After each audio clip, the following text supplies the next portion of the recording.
Hola, ¿qué tal? Buenos días. Mi nombre es Laura Almaraz y quiero darles la bienvenida a esta sesión de cómo prevenir ataques DOS que afectan tu negocio.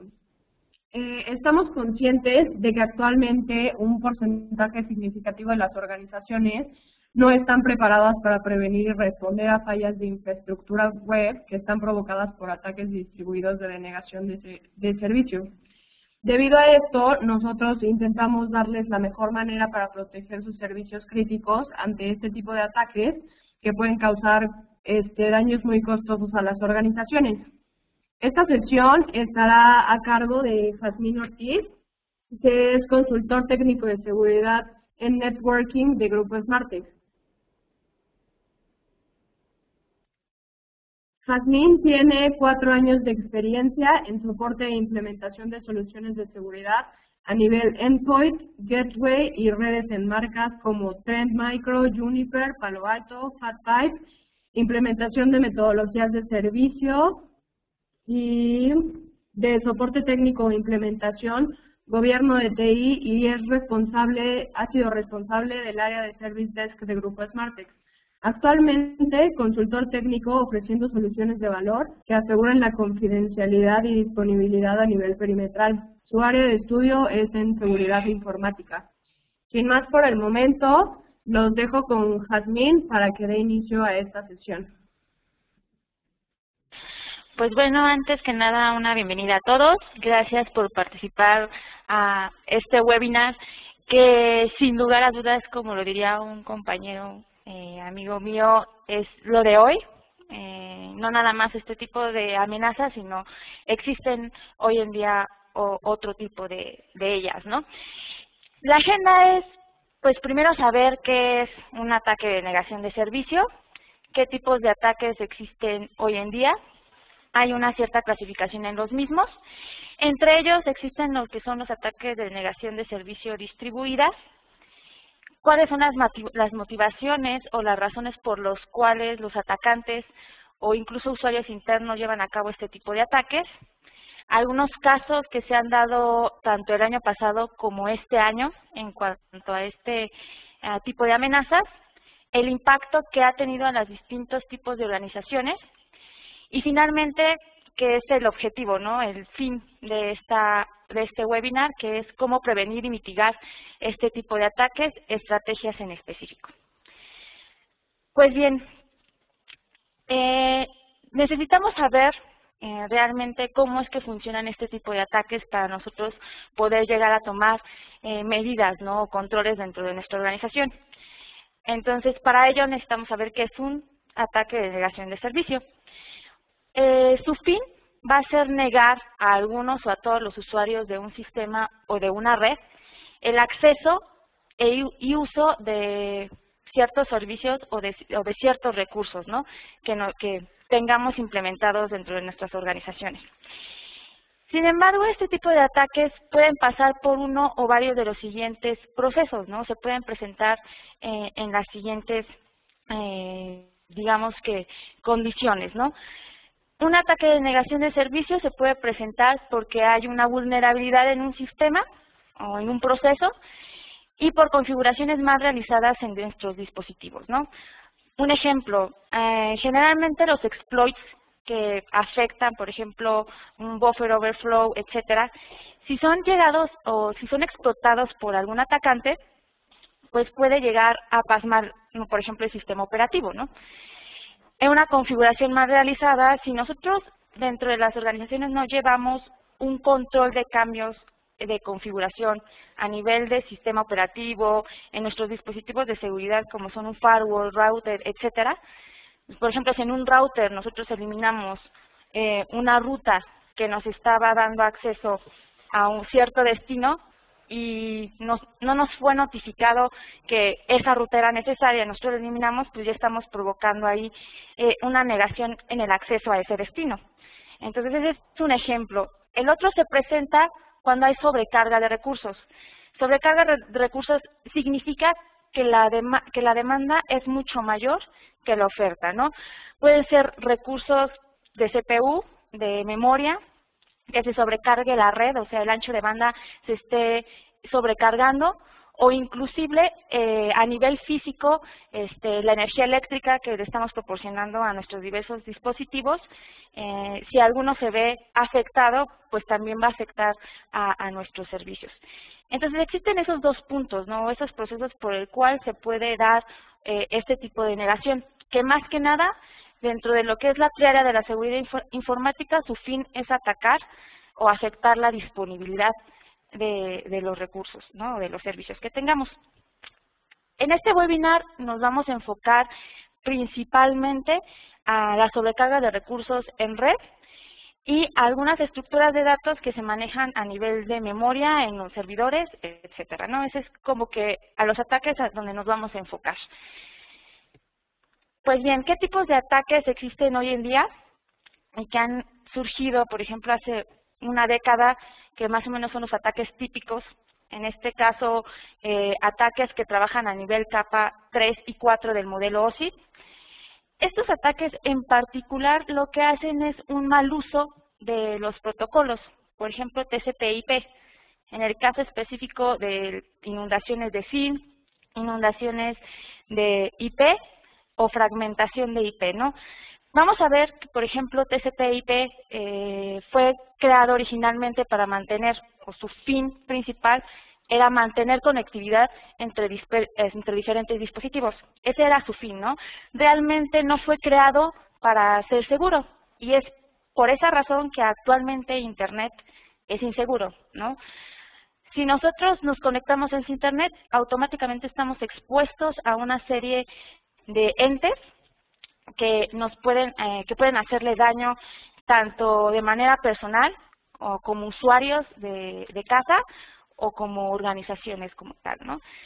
Entonces, de tal manera que TCP/IP nada más fue diseñado de esa forma, pues su diseño implica que los atacantes hagan uso de ciertas, digamos que dentro del proceso del protocolo per se de TCP/IP, hagan utilización, por ejemplo, del timeout que se establezca en este protocolo, que lo vamos a ver más adelante, que se aproveche, ¿no? Digamos que ese diseño de este protocolo. E igual con los demás, ¿no? Con la parte de ICMP, de UDP, etcétera, o con ciertas banderas que se encienden en el protocolo de TCP/IP. Existen, aparte de estos, lo que son los ataques de negación de servicio distribuidas, que aquí ya hacen uso de la herramienta, digámoslo así, llamada botnet, ¿no? Que es, igual lo vamos a ver más adelante a qué se enfoca este tipo de ataque, pero es más que nada utilizar lo que son los ataques típicos con un ambiente distribuido, ¿no? Vamos a ver que se utilizan herramientas como lo que es Loic, que actualmente lo utiliza el grupo de hacktivistas anónimos, y nuevos ataques. Estos ataques de distribución no nada más, o estas botnets no nada más son utilizadas en equipos workstation, sino también actualmente en plataformas como Android, una plataforma que es muy vulnerable actualmente, pues también están siendo utilizadas en dispositivos móviles para crear esta red de bots. Y bueno, aquí en los ataques típicos nos estamos enfocando a lo que son ataques, como les decía, a nivel de capa 3 y 4 del modelo OSI, pero actualmente existen otro tipo de ataques que funcionan a nivel aplicativo, que también vamos a ver más adelante cuáles son las diferencias entre estos dos. Pues bien, para entender cómo es que las deficiencias en ciertos protocolos son utilizadas en beneficio de los atacantes, pues necesitamos entender primero cómo funciona el protocolo, en este caso TCP/IP. Bueno, aquí hay una pequeña imagen donde hay una diferenciación que vamos a explicar más a detalle. Por ejemplo, tenemos a un cliente, a un servidor, un cliente que quiere acceder a un servicio en específico en Internet, llamémoslo así, si es un servidor web, ahí está, ¿no? El cliente se quiere comunicar con ese servidor. Antes de empezar a intercambiar datos o intercambiar información con ese servidor, se tiene que establecer una conexión, que es lo que denominamos el three-way handshake de TCP/IP. es lo que hace el cliente? El cliente manda dentro de un paquete una bandera dentro del mismo encendida. En este caso la bandera se denomina SYN, que básicamente lo que hace es decirle al servidor, ¿sabes qué? Me quiero comunicar contigo. Manda ese paquete al servidor y lo que hace el servidor es que en memoria carga una estructura de datos en el cual indica de dónde viene ese paquete, o sea, la dirección IP de donde viene ese paquete, la dirección hacia donde lo está recibiendo, que es la dirección IP del servidor, qué protocolo y qué puerto le está haciendo la solicitud ese cliente, además del estado de esa conexión. Es decir, si recibió el SYN, pues el estado es que el cliente se quiere comunicar con el servidor y tiene esa bandera de estado establecida en esa estructura de datos. Entonces la carga en memoria cada vez que el cliente le dice al servidor que quiere establecer una comunicación con él. Una vez hecho eso, lo que hace el servidor es que envía ese paquete mismo con las banderas encendidas de SYN y Acknowledge, diciéndole que, ok, al cliente, ¿sabes qué? Ya recibí tu paquete, tienes permiso de comunicarte conmigo. El cliente, después de recibir ese paquete, le dice, ok, ya tengo entendido que nosotros vamos a establecer la comunicación, y ese es cuando de manera normal como se establece esta comunicación antes de hacer un intercambio de datos. Este es como normalmente funciona el protocolo. Cabe resaltar que mientras se recibe el tiempo que el servidor tiene que esperar para que el cliente pueda enviar, en este caso, el último paquete que es el Acknowledge, pues puede ser de 60 a 120 segundos. Entonces, ese lapso de tiempo precisamente es utilizado por los atacantes o es aprovechado para hacer lo que es un ataque de inundación, por ejemplo, SYN. ¿Qué es lo que a continuación más o menos les voy a explicar? Tenemos a un ente externo malicioso, un atacante, que hace uso de un cliente. Generalmente los maleantes no utilizan IPs o las IPs propias que está utilizando su equipo. Lo que hacen es suplantar una dirección IP de manera interna a la red de las organizaciones. Y vamos a ver más adelante que no nada más suplantar un IP, sino que ya están utilizando IPs legítimas. Pues bien, ¿cómo funciona una inundación de SYN? Igual, el cliente le manda al servidor un paquete diciendo quiero comunicarme contigo. Lo que hace el servidor es cargar una estructura de datos en memoria. El servidor le contesta, ok, puedes establecer la comunicación conmigo, pero el cliente, en lugar de contestarle con un acknowledge, lo que hace es empezar a enviar otros establecimientos de sesión con paquetes SYN.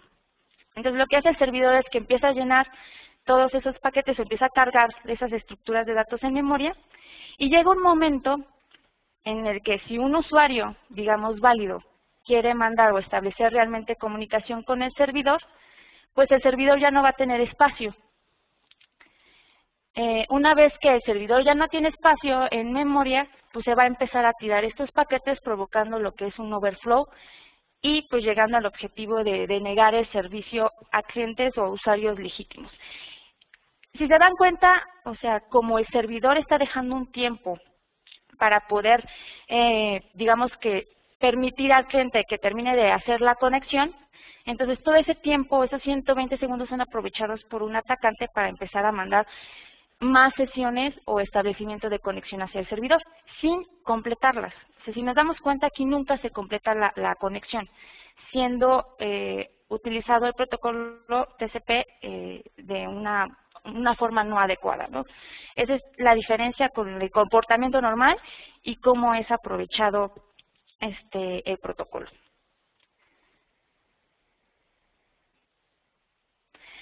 Pues bien, existe, en cuanto al mal uso de protocolos, ese en específico, vamos a poner el ejemplo de otros dos que existen, por ejemplo, que es la fragmentación de IP. La fragmentación de IP es algo usual en el propio protocolo. Cuando un cliente quiere mandar información hacia un destino, de cierto tamaño, digamos que el paquete mide 1024 bytes. Pero en el transcurso o en el trayecto de comunicación van a haber dispositivos que solamente van a permitir cierto tamaño de ese paquete. Es lo que se llama digamos que el parámetro de MTU en dispositivos intermedios e incluso en el destino final. Digamos que el MTU de este servidor o por ejemplo, en un dispositivo intermedio de un switch es de 512 bytes. Si tenemos el paquete de 1024 bytes, entonces lo que se va a hacer por comportamiento normal del protocolo es dividir el paquete en dos. Entonces el cliente va a mandar el fragmento 1. Este fragmento va a estar identificado por una posición que es, por ejemplo, la posición 0 a una longitud que es de 512. Entonces, la siguiente posición del siguiente fragmento debería de ser 512. Pero vamos a ver que aquí el atacante va a modificar esa posición. Entonces, el cliente manda el fragmento hacia el destino. El destino lo carga en memoria, lo mantiene ahí hasta recibir el segundo fragmento, pero el segundo fragmento empieza en la posición 500, o sea, no está empezando en la 512 como debería de ser. Lo envía hacia su destino, y el destino, al momento de hacer el reensamblado, ve que hay una superposición de esos fragmentos. Entonces, muchos sistemas operativos lo que hacen es que al momento de hacer el reensamblado de los mismos, pues no sabe qué hacer con el paquete, ¿no? Porque dice, bueno, este terminó en la posición 512 y me mandas un paquete que empieza antes, no hay congruencia y lo que hace al servidor es provocar lo que es un buffer overrun, que es una especie de negación de servicio en el destino. Entonces, ese es, digamos que aprovechar la propia fragmentación que se utiliza en el protocolo IP para hacer este tipo de ataques, ¿no? Existe otro ataque que es la de amplificación en el DNS.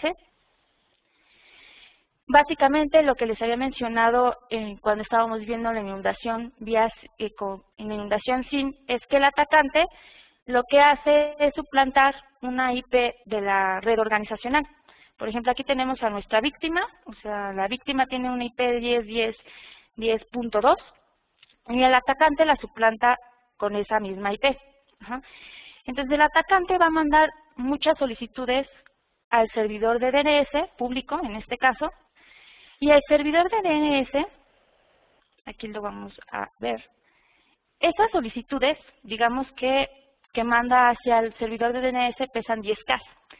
Las respuestas van a ser por protocolo mucho mayor que los envíos, ¿no? Las solicitudes. Pero el que va a recibir las respuestas no va a ser el atacante, sino que va a ser la IP víctima. Entonces, si la IP víctima empieza, o el equipo víctima empieza a recibir ese número o ese tamaño de paquetes, pues obviamente se va a empezar a presentar una lentitud en el equipo, reinicios en el sistema operativo, logrando el objetivo de denegar el acceso o la utilización de ese recurso, ¿no? O de esa máquina. Si se dan cuenta, en los anteriores es, como les decía, ¿no? Y se manda masivamente una serie de solicitudes hacia un destino utilizando o haciendo mal uso de los protocolos. Y si se dieron cuenta, muchos de ellos, por ejemplo, en la comunicación del triple handshake del primer caso, que es la inundación de SYN, nunca se llega a completar la conexión. Entonces, si se dieron cuenta, en lugar de que el cliente contestara con un acknowledge al servidor, vuelve a mandar otro paquete con un SYN, ¿no? Queriendo establecer más conexiones.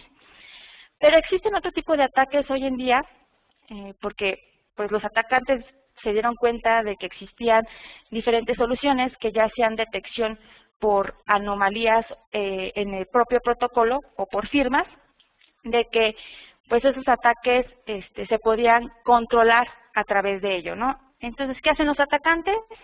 Que dicen, ok, pues voy a empezar a enviar ataques a nivel de capa aplicativa. Cómo funciona este tipo de ataque es que aquí el triple handshake sí es completado. O sea, se establece la conexión normalmente, me quiero comunicar contigo, ok, te doy chance de que te comuniques conmigo, ¿no? Después de eso se hace un intercambio de datos. En este caso estoy yo poniendo como ejemplo un servidor web. Ajá. Un servidor web al cual varias máquinas, que vamos a ver más adelante, están comprometidas con cierto malware, son máquinas bot. Entonces empiezan a hacer varias solicitudes una vez establecida la comunicación, hacen peticiones hacia el servidor web, indicándole, por ejemplo, que van a obtener un número de objetos, o sea, con la instrucción get, desplegar cierta página, etcétera. Digamos que aquí son 4 máquinas, ¿no? Pero estas 4 máquinas pues van a estar haciendo muchas solicitudes de ese tipo hacia ese servidor. Los dispositivos firewall o, por ejemplo, IPS van a ver conexiones normales, ¿no? O sea, van a ver que si un usuario está solicitando el servicio de HTTP, está solicitando que se descargue una página con ciertos objetos, etcétera. O sea, para él va a ser normal, ¿no? Esas solicitudes. Por eso decimos que es tráfico legítimo, entre comillas, ¿no? Porque realmente lo que está haciendo el source es que está mandando muchas solicitudes de este tipo, ajá, y lo que hace es que el servidor, por atender esas solicitudes, o sea, enfocarse a atender esas solicitudes, realmente los dispositivos que quieran establecer una comunicación, digamos que benigna hacia el origen, pues empieza a haber una afectación, ¿no? Empiezan a detectar lentitud, o incluso que el servicio, pues, o la página no se despliegue, ¿no? Porque está teniendo otras solicitudes que aparentemente son benignas, pero realmente lo que están ocasionando es que el servidor se sobrecargue, ¿no? Entonces, esa es la diferencia, ¿no? A comparación de las anteriores, un ataque a nivel de capa 3 o 4 es mandar muchas conexiones, muchas sesiones, y en el caso específico de capa por aplicación, o sea, se están utilizando pocos dispositivos, ajá, realmente no se está mandando un volumen grande de conexiones, pero el número de conexiones per se, pues sí son varias, ¿no? Por dispositivo.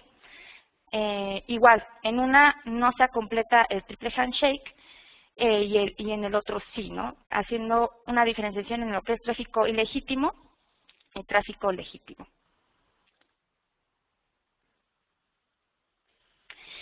Pues bien, aquí antes de entrar a lo que son los ataques de negación de servicio distribuidas, quisiera hacerles aquí una pregunta. Si me pueden hacer el favor de preguntarlas en el panel que les aparece del lado derecho.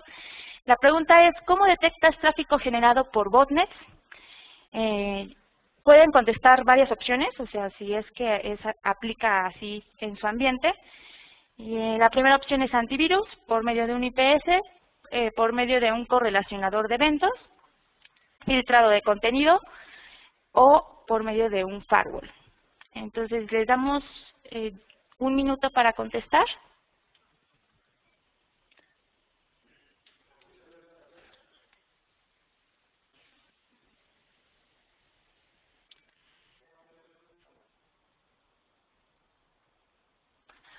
Ok, la mayoría indican que lo controlan a través de un firewall con un 88%, 78%, apenas están contestando 2 participantes.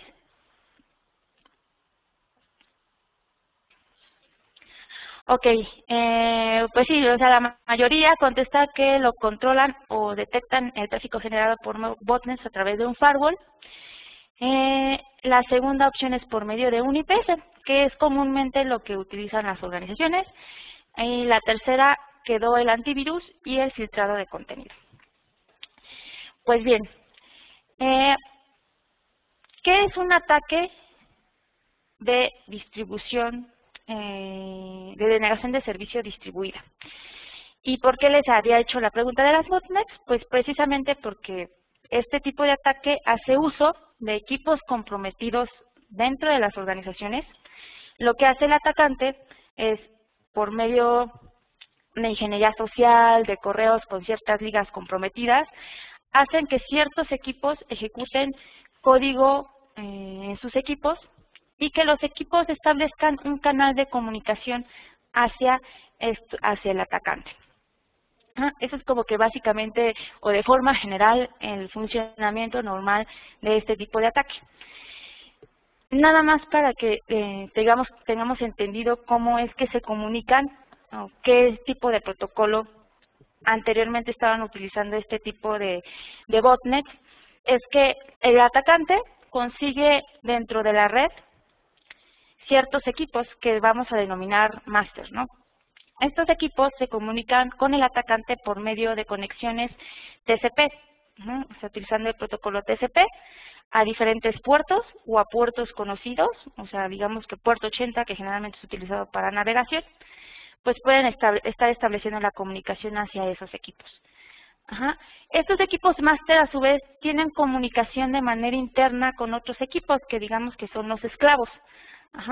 Esa comunicación entre esclavos y máster es por medio del protocolo o del uso del protocolo UDP.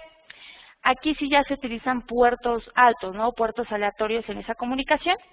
Idealmente el atacante, hacia donde van a los comandos, por ejemplo, precisamente las botnets se utilizan para hacer este tipo de ataques o bien para ejecutar, por ejemplo, actualizar el código malicioso que descargaron estos equipos. Todos esos comandos o todo lo que quiere el atacante que hagan estos equipos, los va a mandar a los equipos máster y los másters se los va a mandar automáticamente a los esclavos dentro de la organización. Pues bien, aquí la botnet está siendo utilizada para hacer un ataque de negación de servicio, ya sea que utilice los tipos de ataque a nivel de capa 3 o capa 4 o a nivel de capa 7. Aquí, cada uno de los dispositivos, el maleante le dice, ok, ejecuta o hace una inundación de SYN hacia estos destinos o hacia estos servidores, ¿no? Es aquí como la manera en cómo ilustramos el ataque, ¿no?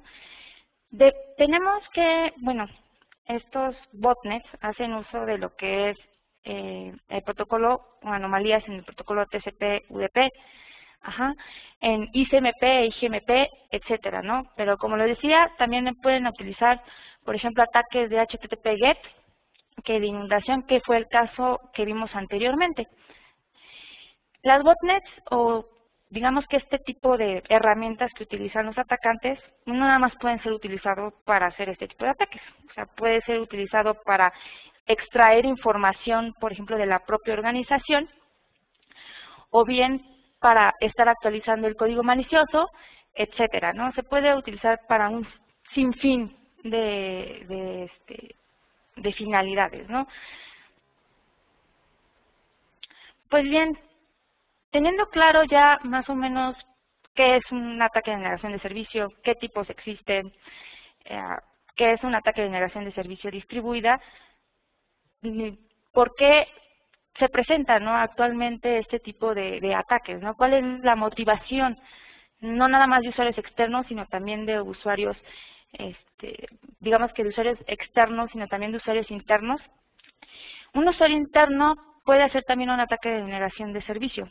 Por ejemplo, si tenemos un empleado que está inconforme con la organización o que lo despidieron, él sabe, igual y no tiene conocimiento técnico, pero sabe sobre los procesos de negocio. Entonces, él puede, o sea, en algún punto crítico de ese proceso puede afectar a la propia organización. Sin embargo, por ejemplo, a nivel externo, o sea, que generalmente nos enfocamos a atacar ese tipo digamos que de usuarios o de maleantes, pues generalmente monitoreamos lo que viene de entrada, lo que viene de afuera hacia adentro de nuestras organizaciones. Pero realmente también debemos de enfocarnos, como decíamos, tenemos el caso de las botnets, a ver lo que está sucediendo internamente dentro de la organización. Pues bien, ya entrando un poquito a cuál es la motivación de los hackers, de los usuarios que malintencionados o igual accidentalmente pueden provocar un ataque de negación de servicio. Una es la extorsión criminal, que básicamente es el atacante habla a la organización, al encargado de seguridad o al encargado o al administrador de la red, y le dice, ¿sabes qué? Dentro de las siguientes 72 horas te voy a atacar y tus servicios no van a estar disponibles, ¿no? Si eres una empresa enfocada a brindar servicios en línea, una empresa financiera que brinda, por ejemplo, un banco, sus servicios bancarios en línea, pues evidentemente el recurso crítico va a ser el servidor web a través del cual estás brindando ese servicio. Entonces este atacante llega y te amenaza, ¿no? Te amenaza diciéndote, ¿sabes qué? Tienes tanto tiempo para pagarme esta cantidad, depositarme esta cuenta, y hace una prueba de concepto, precisamente para que creas o realmente veas que va a ser el ataque, ¿no? Entonces en ese momento se lleva a cabo lo que es la extorsión criminal, que ese es el fin, ¿no? El de un fin de lucro para el atacante, el de amenazar a las organizaciones de esa forma, ¿no? Existe el otro, que es como el más común, ¿no? Hoy en día, ejecutado principalmente por grupos hacktivistas, cuya motivación es un conflicto ideológico político, en el que básicamente están afectados tanto las organizaciones públicas, instituciones de gobierno o, por ejemplo, medios de comunicación. Estos conflictos ideológico políticos se presentan porque obviamente los atacantes o los usuarios no están conformes con ciertas ideologías o ciertas leyes que actualmente, por ejemplo, los gobiernos imponen. Existe otra que también es importante saberla, que es la ventaja competitiva. Obviamente cuando estamos en un mercado compitiendo con otras empresas, ¿no?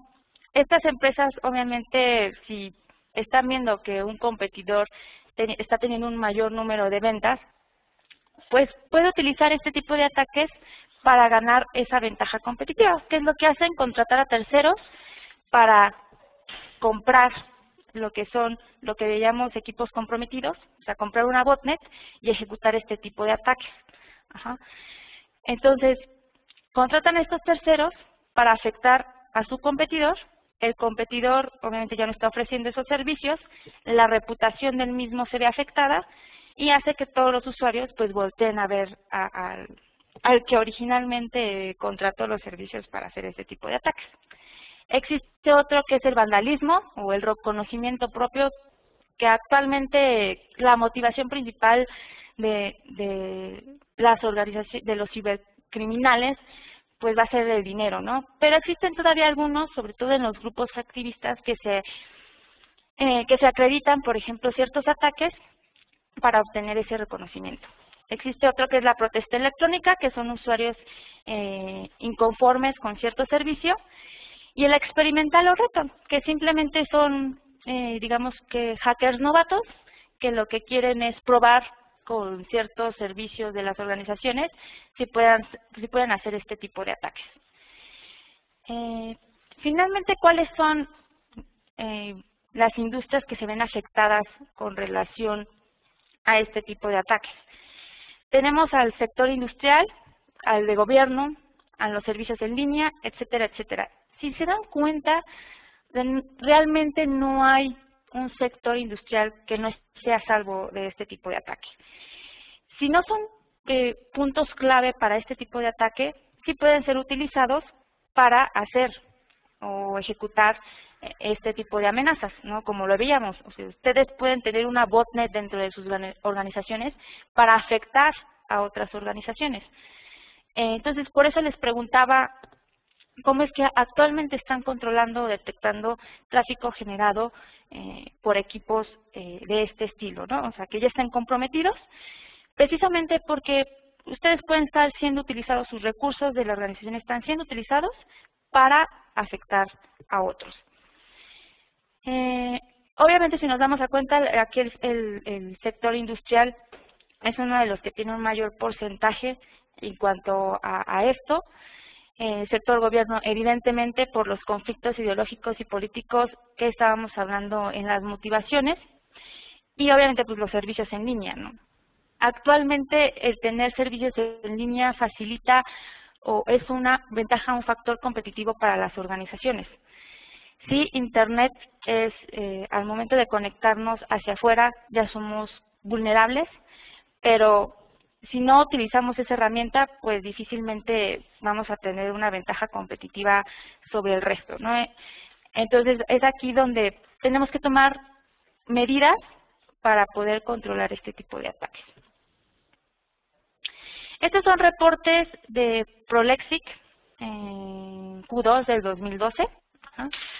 Prolexic es una empresa que se dedica a ofrecer soluciones específicas para ataques de negación de servicio. Y este reporte lo obtuvo con base en los clientes que tiene monitoreando actualmente. En Q2 vemos que más o menos más del un poquito 80% del tráfico detectado en las mismas, o más bien de ataques de negación de servicio, fueron a nivel de capa 3 y capa 4. El resto, que son 20%, fueron a nivel de capa 7. Aquí se preguntarán todos ustedes, capa 3 y capa 4, ¿qué no se supone que eran ataques que se efectuaban en el pasado?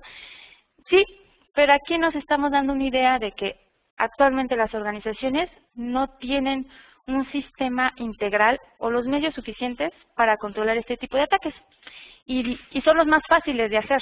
O sea, actualmente, vamos a ver más adelante, existe un sinnúmero de herramientas que permiten hacer este tipo de ataques. Entonces, es lo más fácil de hacer. Entonces, como las organizaciones no están controlando de manera adecuada este tipo de ataques, pues lo siguen ejecutando los maleantes, ¿no? En este caso, pues el cibercrimen. Las capas de aplicación, vamos a ver que a comparación de Q1 del año anterior, por ejemplo, los GetFlutes tuvieron un poquito de mayor porcentaje el año anterior. Este año, el Q2 del 2012, decrementaron en un 6%, aumentando todos los ataques a nivel de capa 3. Por ejemplo, el SymFlute aumentó en un 2% a comparación del Q1 de este año, perdón. Y aquí cabe resaltar, a comparación del año anterior, o sea, de Q1 del 2012, aunque aquí no está la gráfica, hubo un incremento del 50% en este tipo de ataques, ¿no? Para más o menos vean el impacto que está teniendo actualmente los mismos, y que vean que es importante, ¿no?, mantenernos teniendo todas las medidas o controles adecuadas para resguardarnos frente a ellos, ¿no? Aquí les doy ejemplos de algunas organizaciones que se han visto afectadas por los mismos. ¿Por qué? Porque pues, muchas veces sacamos gráficas de que existen este tipo de ataques, etcétera, pero ustedes más o menos luego desconfiamos, ¿no? Oye, pues existen este tipo de ataques, pero pues ¿quién ha sido afectado por los mismos? Pues aquí hay varias organizaciones americanas. De aquí en México también hay ciertas empresas, ¿no?, sobre todo medios de comunicación, gobierno, que han sido objetivo de este tipo de ataques.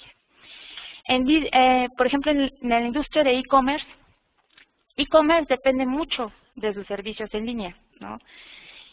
Si ellos ven que en cierto tiempo su servicio no está disponible, la pérdida en ingresos, la pérdida en inversión, más bien va a ser un gasto, se va a crecer exponencialmente durante ese tiempo que no esté disponible el servicio, ¿no? Ya sea que esté lento o que de plano los usuarios no puedan entrar. Porque estar haciendo finalmente compras, etcétera. Un ejemplo fue en diciembre de 2010, el grupo Anonymous hace un ataque hacia Amazon, PayPal, Mastercard y Visa. Y de hecho este ataque fue que hizo levantar o que Anonymous fuera conocido a nivel mundial. Este tipo de ataque se llevó a cabo porque pues todas estas empresas retiraron su apoyo a lo que es Wikileaks, y pues este grupo pues apoya mucho a esta organización que más que nada filtra información sensible del gobierno, ¿no?, de instituciones de gobierno americanas. Es ahí como más o menos se da a conocer Anonymous.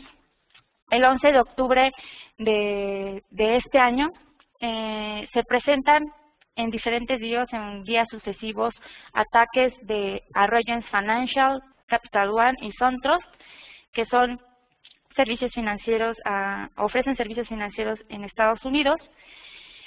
A diferencia del anterior, este ataque fue perpetuado por un grupo de activistas llamados Is-Adin Al-Qassam.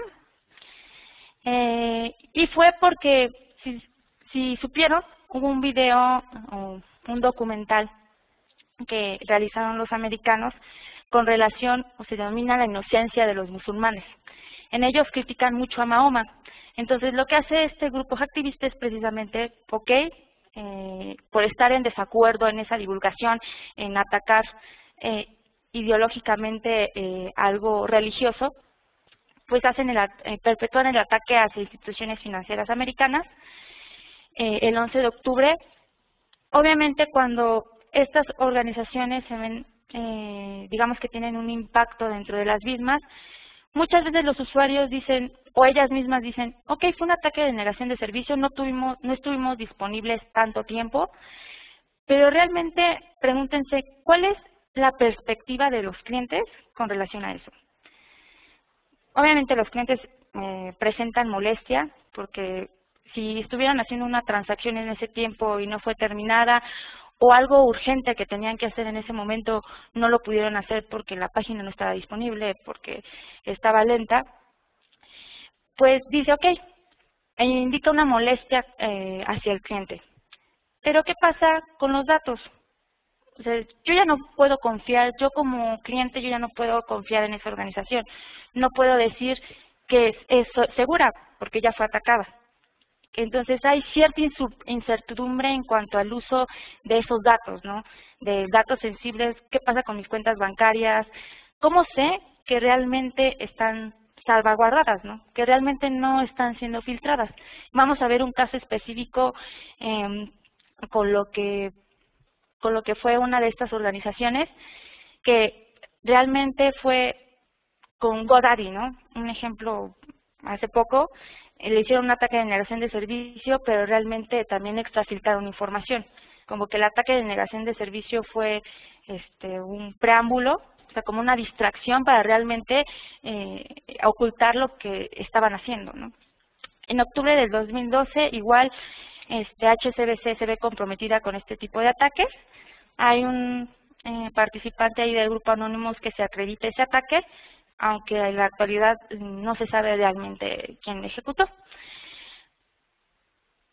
Aquí en el caso específico de Regions Financial y todas estas instituciones bancarias americanas, utilizaron una herramienta que se llama It's Okay, No Problem, Bro, ¿no?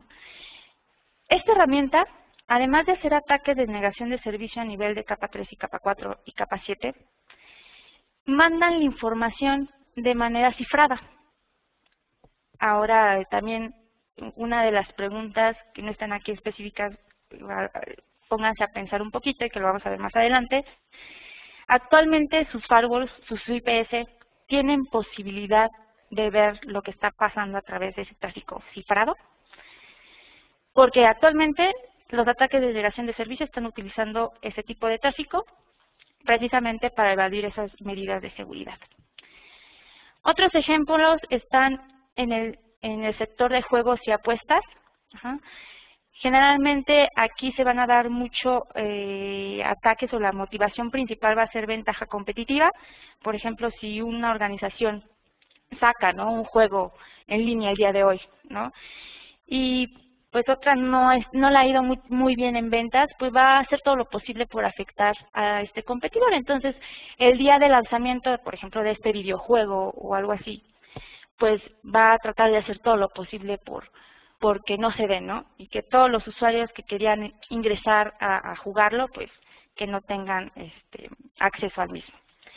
Aquí un ejemplo que no está orientado a esa motivación, pero seguimos manejando, ¿no?, los grupos activistas, es que Anonymous en el 2011 también efectuó un ataque de negación de servicio a lo que es PlayStation, porque él tomó una medida, ¿no?, que todos los usuarios que publicaran en Internet cómo hacer el jailbreaking de su PlayStation,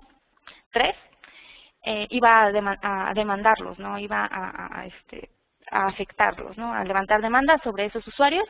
Entonces lo que hace Anonymous es que no está de acuerdo con esa decisión y ejecuta ese tipo de ataque, ¿no? ¿Qué es lo que pasa en México? A partir de 1998 al 2000 aparece un grupo llamado Grupo Electronic Disturbance Theater, que hace un ataque de negación de servicio a todas las instituciones de gobierno. En ese entonces estaba Ernesto Zedillo a cargo estaba como presidente, y ejecutan este tipo de ataque en apoyo a los zapatistas, ¿no? Y actualmente, pues lo vemos, ¿no? Estamos viendo que hay ataques o intentos de ataque hacia varias instituciones de gobierno, como son Sedena, la Secretaría de Seguridad Pública, el IFE, Secretaría de Gobierno, y a medios de comunicación, como lo son Televisa y MBS, ¿no? Caso específico de MBS, el año pasado, a principios del año pasado, debido a que despidieron a Carmen Arestegui de uno de los programas, pues este grupo de activistas convocan a todos los usuarios a que participen en lo que se denomina la Operación Tequila, a hacer un ataque de negación de servicio a esta organización, ¿no? A este medio de comunicación. Existen otros ejemplos. En enero del 2012 igual hubo ataques hacia lo que es el Departamento de Justicia de Estados Unidos, FBI, etcétera, ¿no? A Universal Music, esto por la ley SOPA, ¿no? Igual fue efectuado por Anonymous. Y así existen un sinnúmero de ejemplos, no nada más de hacktivistas. Existen otros motivos, existen extorsiones que no son dados a conocer porque generalmente por reputación, pues las organizaciones no ejecutan, las organizaciones pues no toman las medidas adecuadas, ¿no? Pues esto es fácil de realizar porque actualmente este tipo de herramientas, en un estudio que hizo Trend Micro en el cibercrimen en Rusia, detectó que estas herramientas, no nada más este tipo de herramientas, sino otras, por ejemplo, una botnet puede ser contratada a $10 la hora, a de 30 a 70 dólares el día, 150 dólares la semana, etcétera. Si se dan cuenta, o sea, los precios son bajos, ¿no? A comparación del impacto que pueda tener las organizaciones. Bueno, esto es más o menos lo que pasa en México, cómo Anonymous notifica a través de la red social Twitter lo que va a hacer, ¿no? O si está atacando algún sitio, pues ahí lo da a conocer. Antes de pasar a lo que son el impacto que ha tenido este tipo de ataques y qué es lo que podemos hacer para prevenirlas, vamos a pasar a la siguiente pregunta, que es ¿qué mecanismos tienes para responder ante este tipo de incidentes? Ante ataques de negación de servicio específicamente. Inciso A, firewall más IPS, un sniffer, transfiriendo el riesgo al ISP o soluciones especializadas. Les damos un minuto para contestar.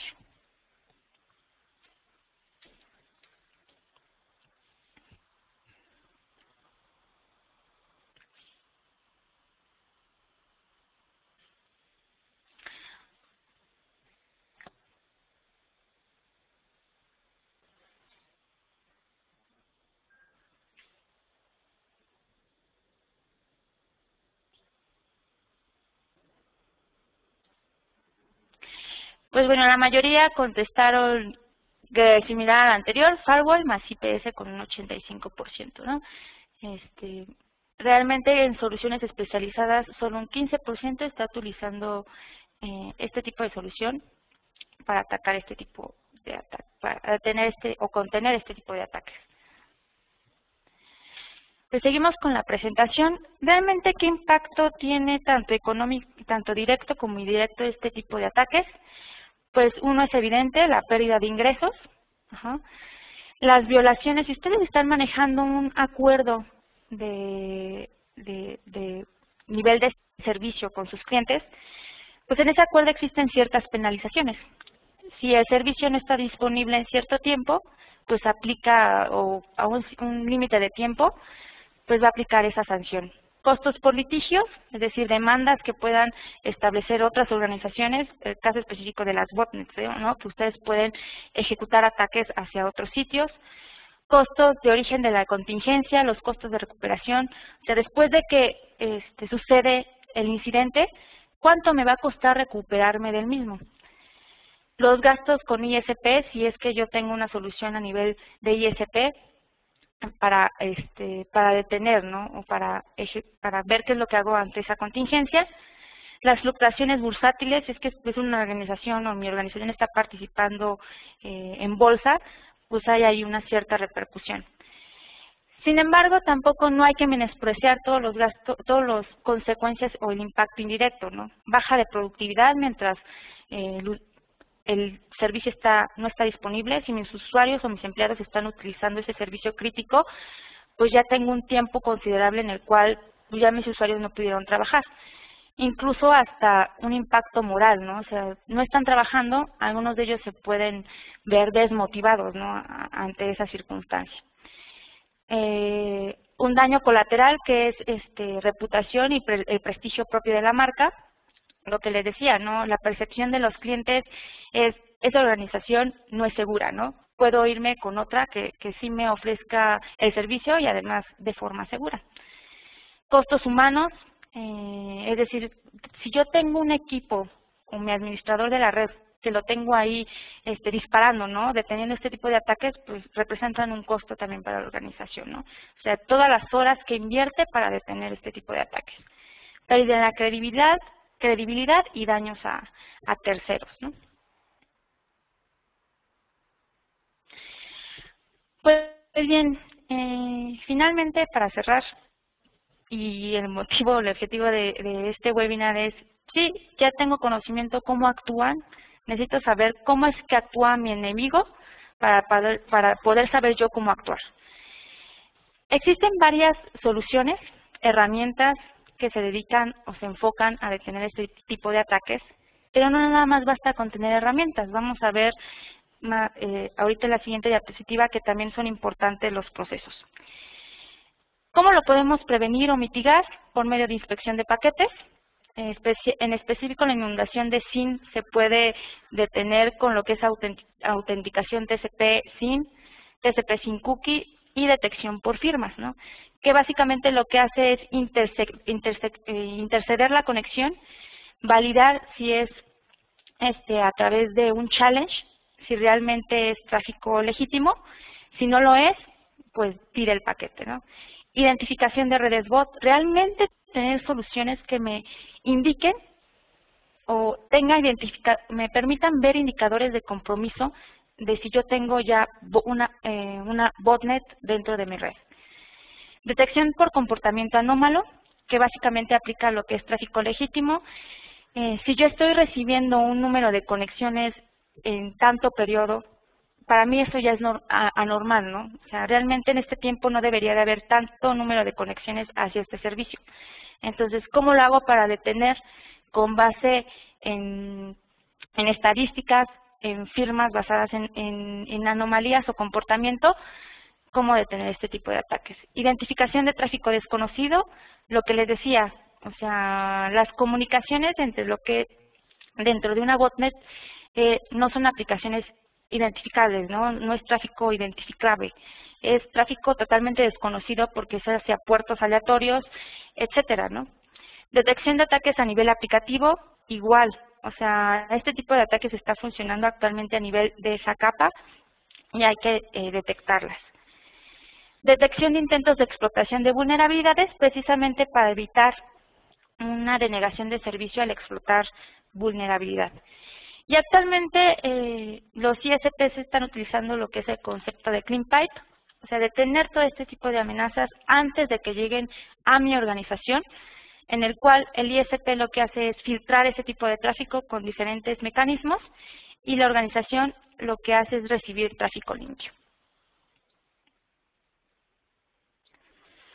Este es un ejemplo de cómo más o menos podemos controlar este tipo de ataque. Necesitamos tener visibilidad sobre lo que está ocurriendo, es decir, por medio de los flows que se están detectando o que estamos monitoreando a nivel de router, switch, etcétera, yo detectar los picos de conexiones en diferentes periodos. Debo considerar mis periodos o temporadas de negocio. Por ejemplo, si soy una tienda, un retail, sé que, por ejemplo, en diciembre yo tengo mis picos, ¿no? Entonces, debo de considerar estos valores. Si mi negocio va a crecer en 2 o 3 años o a corto plazo, también tengo que considerar esos valores, ¿no? ¿Esto qué me va a dar? Me va a dar un perfil normal del tráfico. Y yo con base en ese perfil normal del tráfico, definir ciertos umbrales. Ciertos umbrales que me digan, ¿sabes qué? Después de que detectes este número de sesiones o concurrentes hacia este servicio, detén la conexión, ¿no? Y hacerlo aún más granular, porque obviamente si nosotros empezamos a definir, ok, si después de este umbral empiezan a tirar las conexiones, no vamos a tirar las conexiones de todos los usuarios, porque pues, estamos provocando nosotros la misma denegación de servicio. Lo que hay que hacer es delimitar, por ejemplo, de un usuario específico que está mandando cierto número de conexiones, pues delimitar o empezar a tirar paquetes de ese source en específico. Esa es como una de las, digamos que, actividades o soluciones que pudiéramos manejar para controlar este tipo de ataques. Sin embargo, como les decía, no nada más existe la parte de herramientas. Tenemos que tener un equipo de respuesta ante incidentes que más que nada se va a enfocar a detectar y entender cuando se presenta un incidente, ¿no? Para ello tenemos, o el líder de este equipo tiene que capacitar adecuadamente a este equipo. El equipo debe saber o tener conocimiento de si existe cierta actividad, eso ya te da un antecedente de que posiblemente existe un ataque de denegación o intentos de ataque de denegación de servicio. Aparte de tener nuestro equipo de respuesta, específicamente para este tipo de ataques, tenemos que tener un plan de respuesta. ¿Qué va a pasar si ya realmente yo ya estoy siendo afectado? Necesito tener un plan de continuidad de negocio para poder hacer esa recuperación después del ataque, un plan de continuidad de operación, etcétera. Finalmente, otra de las opciones es, actualmente los DNS son muy susceptibles a este tipo de ataques, entonces necesito mantenerlos protegidos. Sobre todo en el ataque de amplificación que vimos anteriormente, esto se debe a que los DNS utilizan lo que es la recursividad en los mismos. Entonces, aquí en la recursividad, lo que hay que hacer con los DNS es delimitar a qué usuarios, o en este caso a qué equipos, les vamos a permitir hacer esas consultas al DNS. No van a ser a todos, o sea, porque estamos abriendo ahí la brecha, ¿no?, de vulnerabilidad en cuanto a las peticiones que se puedan hacer al DNS. Es nada más a usuarios legítimos, manejar una autenticación, incluso DNSSEC. Visibilidad y monitoreo de eventos. Lo que les decía, hay que monitorear nuestros picos, ¿no?, en cuanto al tráfico, para detectar cuándo es anormal, cuándo es normal, y nosotros establecer los umbrales para poder detectar cuando ya algo es anómalo. Las contramedidas, pues son básicamente, si yo no tengo soluciones especializadas, pues qué es lo que tengo que hacer, que son básicamente detectar cuando existe una botnet, tener patchados todos mis sistemas operativos, que básicamente son buenas prácticas, ¿no?, con relación a ello. Pues finalmente, en conclusión, aquí, bueno, pongo una frase que comúnmente es utilizada en este tipo y en cuando se evalúa cualquier tipo de amenaza y cómo enfrentarla, pues es primero, conoce a tu atacante antes de poder tú meter medidas de protección. Obviamente igual, ¿no? O sea, de manera general las amenazas han evolucionado, crean persistencia, lo que buscan es que no sean detectadas por las medidas tradicionales, ¿no? O sea, que no sean detectadas por el firewall, que no sean detectadas por el IPS. Lo vimos, actualmente están utilizando comunicaciones cifradas. etcétera. Debo conocer las motivaciones de mi atacante, para ver si yo soy un blanco de ataque, por ejemplo, para este tipo de amenaza.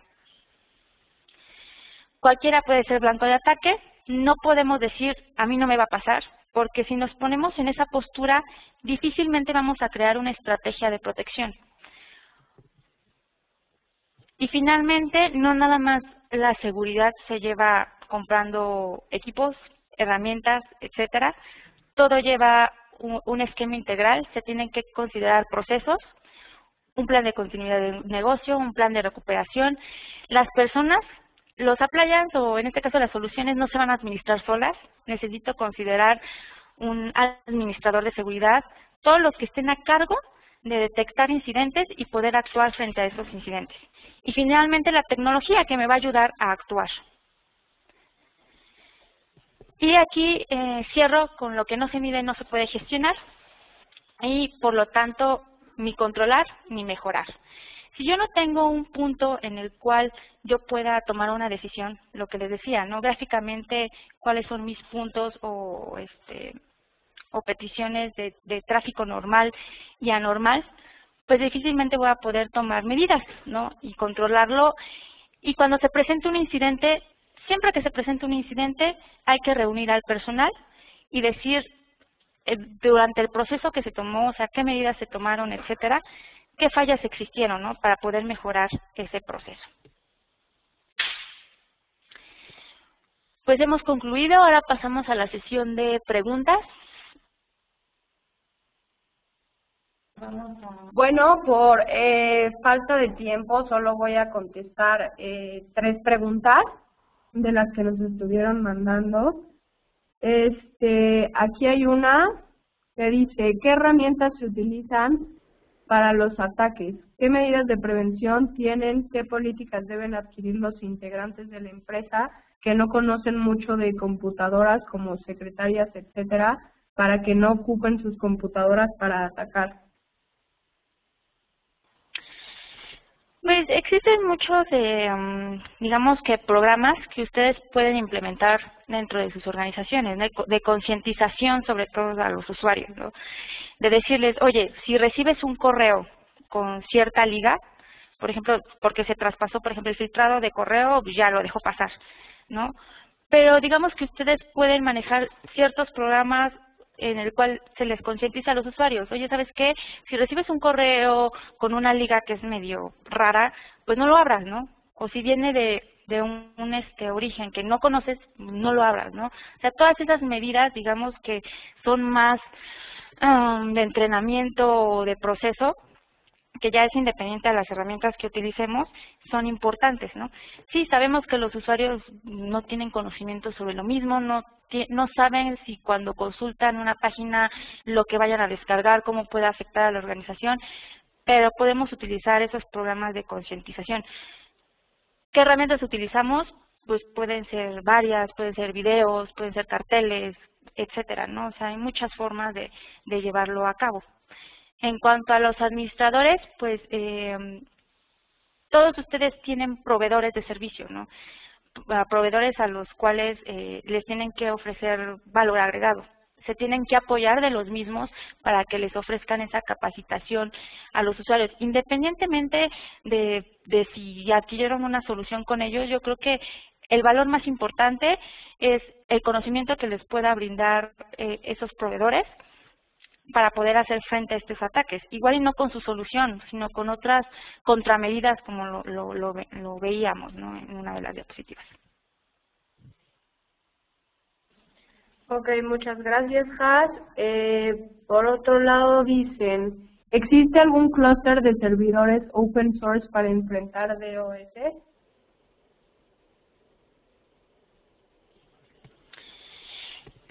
Open source.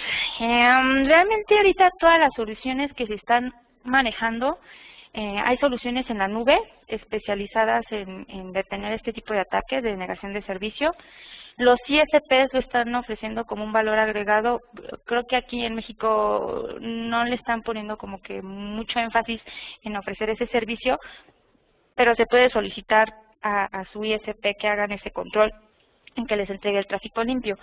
Existen otras soluciones que se manejan a nivel organizacional, sobre todo, ¿por qué? Porque a nivel organizacional existen todas estas soluciones que se manejan a la nube o que las maneja el proveedor de servicio, pues ustedes tienen que estar muy en contacto con el mismo para definir aquellos valores que son, digamos que para detectar realmente lo que es tráfico anómalo y lo que es tráfico normal. ¿Por qué? Porque si ellos empiezan a habilitar más de lo debido, porque ellos tienen un buen de clientes, no están como que especializados en uno solo, sino que ven a varios, pues hay que trabajar muy de cerca con él para delimitar bien y evitar lo que son falsos positivos o falsos negativos, ¿no?, en la solución que se les esté ofreciendo.